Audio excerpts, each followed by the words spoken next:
this sermon. Yes. You have, he speaks of judicial law. He speaks of, he speaks of, how to live, which is ethical life. He speaks of quite a lot of things comprising together. Yes, rules and values of life. So we're coming actually to understand that this is a beatitude. He speaks about, so many things, how we should live as children of God, how the world should live, as he was speaking to the disciples.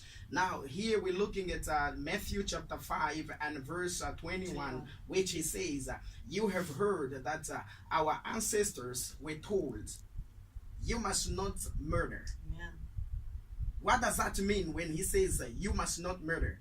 And if he continues down, he says, and if you commit adultery, you are actually subject to judgment. And at 22 he says, but if I say, if you are even angry with somebody, you are subjected to judgment.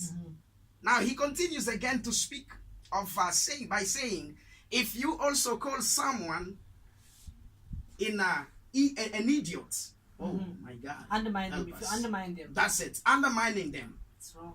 And he says, you are also in anger, or being also brought before the courts.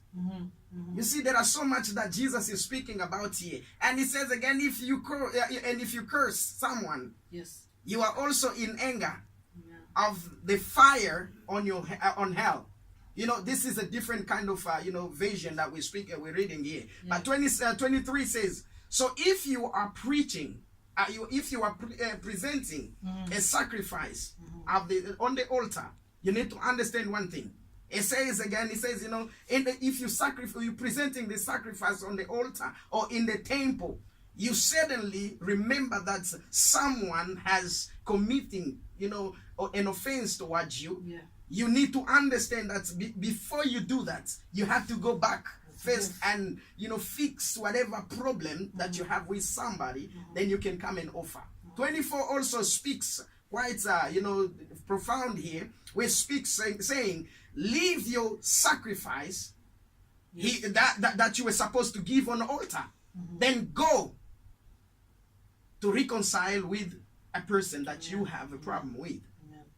Then he continues saying also, then come and offer your offering. I like that. Come and offer the offering. 25 also continues down by saying, when you are on the way to court with your adversary, I don't know who is your adversary this morning, but he says again, settle your matter, settle your differences quickly, otherwise your accuser may hand you over to the judges.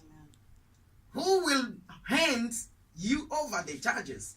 It's your accuser that will do that. Now he quite speaks quite profoundly. Now the last verse there says, and if that happens, you surely won't be free again until you have paid the last penny. Amen, prophet. Guys, if you look over here, God isn't only talking about murder, Apostle. He's talking about, it's so easily for us to call a person a stupid or idiot. But here God is saying that you'll be condemned if you do this. That's right. And yet we don't say this. And the version I got, he uses the word raka. And I've been discussing with Antonio. And the meaning of raka, it means fool. That's right. So you can't call your brother or sister a fool.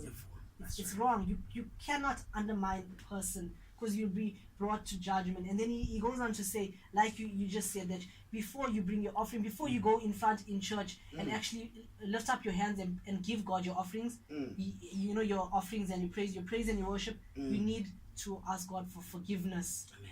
Can you go on with us to verses 27 where he speaks about adultery?